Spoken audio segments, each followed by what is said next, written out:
Hello everyone. This part will be dedicated to tuning this nice Tandberg 3006A amplifier and its power amplifier. And while I was preparing, I had to read manuals, I had to compare boards.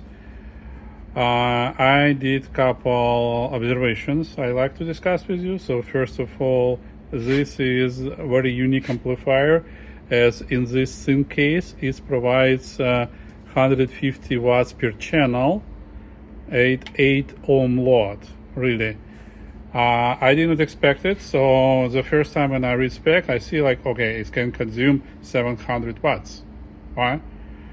That makes me think like where it can go to. So I started to look and I found that the power for this amplifier is huge. Next interesting thing is these transistors. These are FET transistors and they're installed in pairs. So 2 pairs of FET transistor per channel. That's where the power comes from. And that's why this amplifier is quite unique on my mind. Alright, so next, tuning. And that's where I was stuck for a few days, really, because service manual I had, it didn't match the boards I see here in this amp.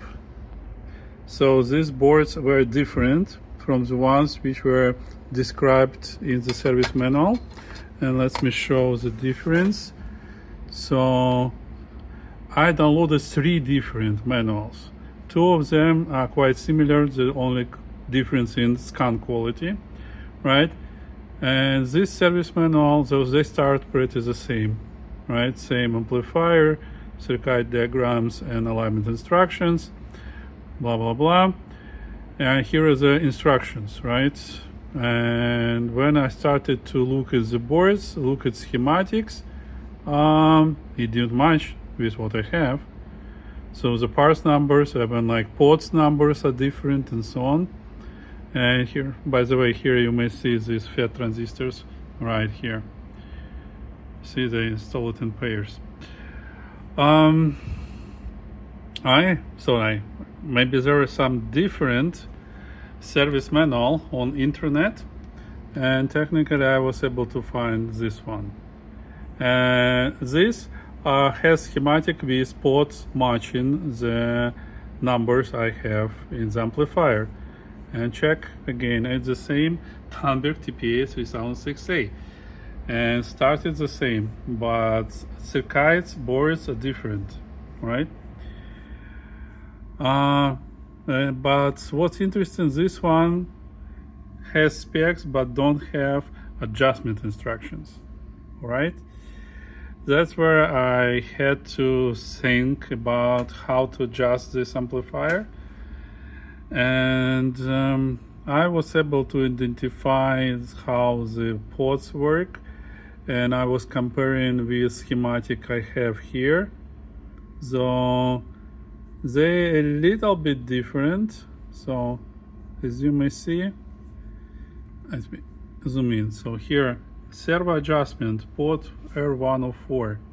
That's what I will be adjusting now when amplifier gets warmed. And in this diagram, we still have servo here, but it was instructions say that you need to adjust different port 115. Let me find it. I have to scroll back and forth. So here 104, 204.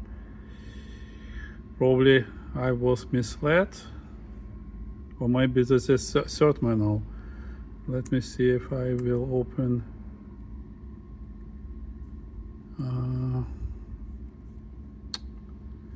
the third one I have. So the third one, that's where I stuck.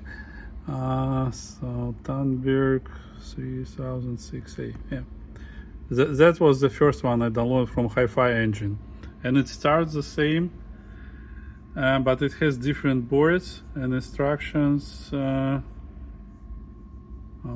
here. Solder adjust R115, R215. That's where I'm stuck. Because this even schematic is different. If you take a look, so R115 is here, not here, not here. So really, so that's where I'm stuck upon. So I'm throwing this manual is not much, so let's work with this too. Now we have instruction, at least in one manual, which should be much. All right, so what I did, I soldered two LEDs with opposite polarity together and connected to the connector, right? And as you may see, as they warm up, so it started lit again, one of them, so there is two of them. I'm not sure how to show you, so not. I made another pair, but I decided not to use it, so that's how it looks like. So I just soldered them in opposite polarity, so you may see here and here. And then, like when I'm adjusting the servo port, I see the one or other LEDs are lit, and in parallel I'm measuring the voltage. When the LED is installed, I measure like 2.5 volts, and when they are not lit, it's about 1.5 volts. But if I remove LEDs, I measure like initially when amp was cold, it was 40 volts, and then it's reduced it like to 17-20 volts. So that's how instructions are. So, and we should have disconnected inputs and outputs. So this is should be warmed and get ready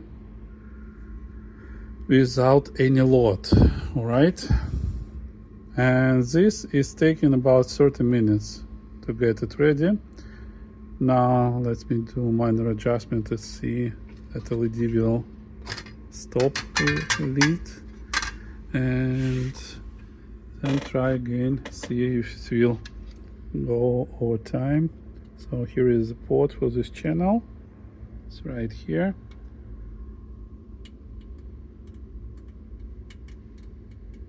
Alright, see? Now the second lead. Now the both not lit. Here the one. Alright. Finally. A little bit on the one of them. So I will adjust it. Still need to give some time. Alright. It's get lit again more and more and more, and we have reverse voltage now. Now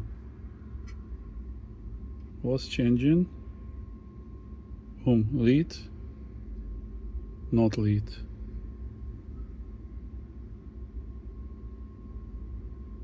I believe let's disconnect here. All right. Now it's still fluctuating for some reason. Maybe because temperature is changing.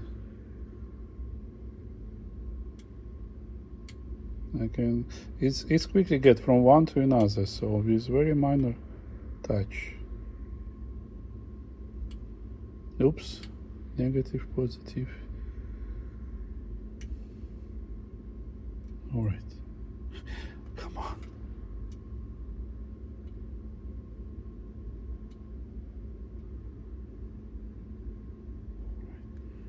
All right, and it jumps by itself. I'll do nothing. You see, positive to negative. Probably it's because it's getting colder. Let's close it and let's wait what will happen. The point is that these LEDs should not lit. Right? And here is the voltage. So now with closed cover, it's stabilizing. All right, it's around 0, slowly growing, but it stopped to jump like crazy. When I had open cover, it will jump in positive and negative like all the time. That's how unstable it is. So let me see. We also would need to adjust offset current. So it's getting hot. It's like class A amplifier, really. Well, at least it holds. All right, so when the cover is closed, it holds, so that's a good sign. It's already like been 1 volt and now it's reducing back. We need to give it like 30 minutes to fully stabilize. All right, then I would need to adjust the next step, adjust quiescent current or like bias current for transistors to make 35 millivolts across R505 on the left channel and 605 on the right. And the final one, apply 1 kilohertz and drive to 12 volts on the output terminals when the load is for ohm, and adjust distortion pot. So that's what I will be doing. All right, so now I will disconnect because the process of like warming up will take another like 15 minutes, and I will check the other channel and then continue, and I will show you what's next. See you soon. Okay, it took a while, but finally I was able to do the second channel as well, and it's fluctuating, but it keeps more or less fine now. As soon as I open the cover, couple seconds, and voltage is gone, and we see LED. Let me show you. That was a challenge to make it running well. You see? So it's starting. Bam! LED is lit. More and more and more, brighter and brighter, and so on. Now I'm closing the cover. That's its operating conditions. All right. And it's not lit, and it stabilizes. Wow. But if it's only class A can do the designs. But I'm not sure like why and how they did it. And it's even like without load, it's pretty hot. All right, so next I have to check the bias values. Let's see. Let me prepare and let's see together. And here I'm back. There is 2 resistors on the power supply boards, R505 and 605. Those 2 large white resistors, but it's very inconvenient to get to them from this side, so I'm just soldering wires for each of them. So to be able to measure offset, it should be 35 millivolts. Now I just turn it on after I was soldering. So let's get some warm up. Let's see how it will behave, and then I will be adjusting offset voltage, so to make sure that our transistors work on proper settings. All right. Yeah, so it's not very convenient. It's done like a little bit differently. I'm not sure how they did it on the factory. I found like for the LED, so there was connected, but for this resistor, so there is no way I can get through all these wires and measure and adjust at the same time, right? So let's see how it will behave. See you in a moment. All right, after amplifier heated on this channel, I get 34, 35, right? And on the other channel, it's 33, 32. That's what we would need to adjust. And there is a port offset, so it's quite easy. So let me do it and let's measure again. All right, adjusted. Now both channels show 34, 35 millivolts, which is just perfect. All right, and the last step would be to supply 1 kilohertz. I will use my DDS generator and set output level, input level, so the output level would be 12 volts RMS, So I believe it's 16 to 17 volts peak to peak values. But we will measure anyway, and that would be it for this amp. Then we will just check how it plays. See you in a moment. Okay guys, and here is the final test. So I'm loaded 4 ohm 200 watts, and we currently producing 12 volt RMS on the output. I don't see any distortion. Both channels work quite well. So let's see, even on the small levels everything is fine. Alright, let's see when it start clipping. Wow, it's 20 volts. We had scale limit, 25 volts, still good. Really very big output power. Yeah, resistors start to hit, but they are a little warm. All right, so output is a bit warm, but it's quite warm, really.